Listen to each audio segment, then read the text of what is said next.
पलायन रोको नौकरी दो यात्रा पर मधेपुरा पहुंचे कन्हैया कुमार ने बेरोजगारी और पलायन पर सरकार पर निशाना साधा।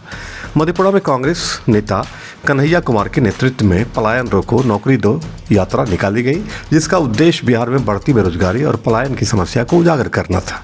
यह यात्रा शहर के कृष्ण गौशाला चौक से शुरू होकर भूपेंद्र चौक, थाना चौक, सुभाष चौक, पूर्णिया गोला चौक, कर्पूरी चौक होते हुए वेद व्यास कॉलेज पहुंची, जहां इस दौरान कांग्रेस के स्थानीय नेता और कार्यकर्ता यात्रा में बड़ी संख्या में शामिल हुए। वहीं अपने संबोधन में कन्हैया कुमार ने कहा कि बिहार के युवा रोजगार की तलाश में दर दर भटक रहे हैं, किसान अपनी फसल की सही कीमत के लिए संघर्ष कर रहे हैं, महिलाएं सम्मान व सुरक्षा की उम्मीद लगाए बैठी हैं। उन्होंने कहा कि हर नागरिक को रोटी, कपड़ा, मकान और सम्मान मिलना चाहिए। सरकार को इस दिशा में प्रभावी कदम उठाने चाहिए। सबसे पहली बात तो ये है कि इस प्रेस वार्ता के माध्यम से हमारी पहली कोशिश ये है कि ये प्रेस वार्ता किसी व्यक्ति का चेहरा चमकाने का और किसी राजनीतिक प्रोजेक्ट का हिस्सा होने की बजाय ये एक संघर्ष का मंच बने। पहला काम तो हम लोगों ने लगता है कि इस प्रयास के साथ ही कर लिया है। दूसरा काम आपके और बिहार के जो आम लोग हैं उनके सहयोग और समर्थन से संभव हो पाएगा।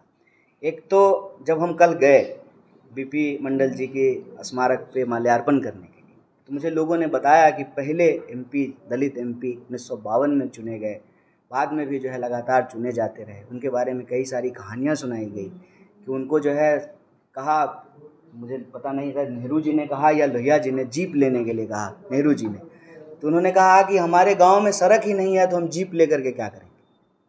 तो प्रतिनिधियों की प्राथमिकता जो है अपना समाज होता था, अपना क्षेत्र होता था। परिस्थिति बदल गई, अब प्रतिनिधियों की प्राथमिकता समाज और क्षेत्र नहीं होता है, अपना बेटा, बेटी, परिवार होता है।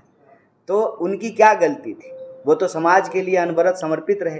तो उनको हम अपने लिए, अपने स्वार्थ में हम उनको याद करेंगे ताकि आने वाली पीढ़ी को प्रेरणा मिले। वो अपना जीवन तो जी के चाह चुके हैं, तो उनका समाधि स्थल बेहतर तरीके से बने, एक बात।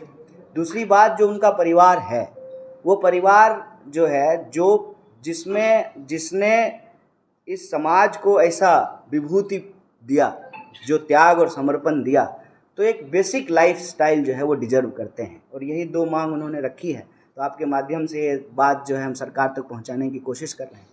दूसरा, ये सवाल सिर्फ मधेपुरा का नहीं है जो हमारी मजदूर साथी यहाँ उठा रही हैं। आप कहीं भी चले जाइए, फैक्ट्री या कोई भी प्रोजेक्ट जो लग रहा है, तो ज़मीन तो आप स्थानीय लोगों का लेते हैं।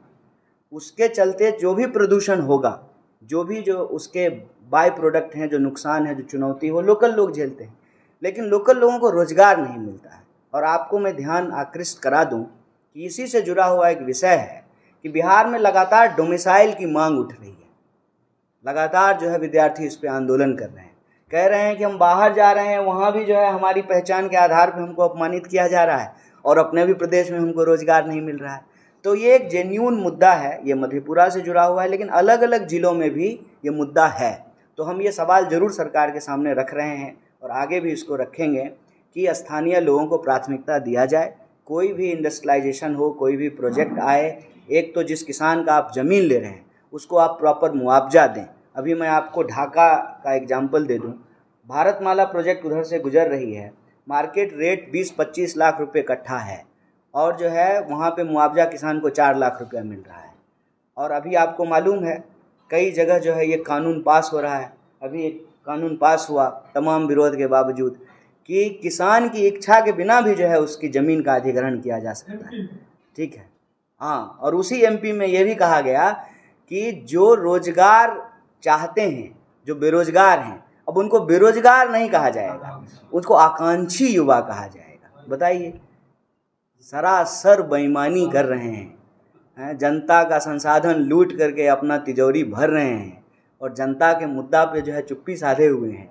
तो वो साइलेंस जो है ना, उस साइलेंस के खिलाफ ही जो जस्टिस का वॉइस है, जो इक्वलिटी का वॉइस है, ये यात्रा बनने की कोशिश कर रही है। सर, वक्फ बोर्ड की जो अभी ये मामला चल रही है, इस पर क्या कहना चाहेंगे? देखिए, इस पे लगातार हमारी पार्टी बोल रही है और हमने कहा है पहले भी कि सरकार की मंशा कुछ बेहतर करने का नहीं है। सरकार की एक ही मंशा है कि समाज में किसी भी तरह से धर्म के नाम पर जो है उन्माद फैलाया जाए। और ये ना अंग्रेजी ब्रिटिश स्टाइल है कि लोगों को उनके पहचान के आधार पे लड़ा दीजिए, असली मुद्दा गायब हो जाएगा। असली मुद्दा तो यही है ना देश का कि 45 साल में देश में सबसे ज़्यादा बेरोजगारी है।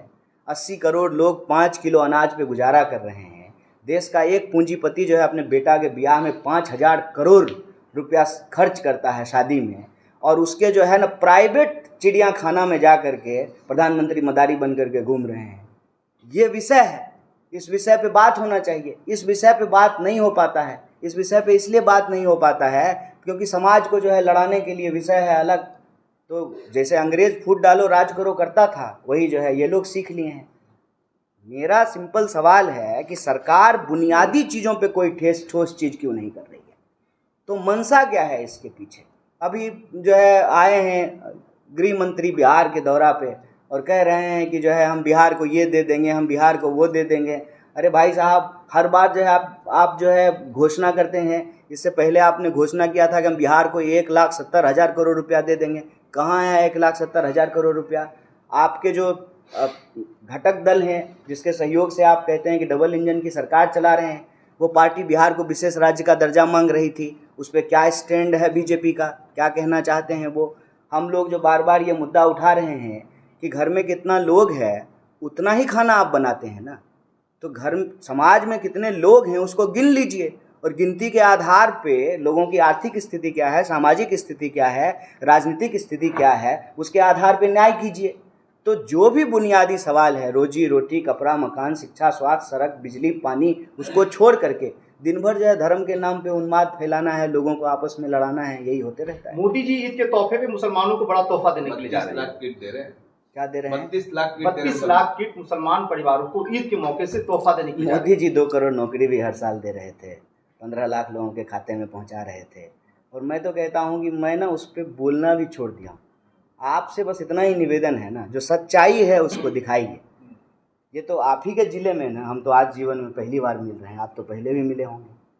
पूछिए ना ये सवाल सरकार से, सरकार से ये सवाल पूछिए कि ये जो इलाका है कोसी का, मधेपुरा का, जिसको कहते हैं कि समाजवाद की ज़मीन है, सरजमी है, गढ़ है, ठीक है, घूम करके देखिए और उनके जो मुद्दे हैं वो उठाइए। जो भी हम विषय कह रहे हैं इसमें से जो है कोई ऐसा विषय है जो झूठ है?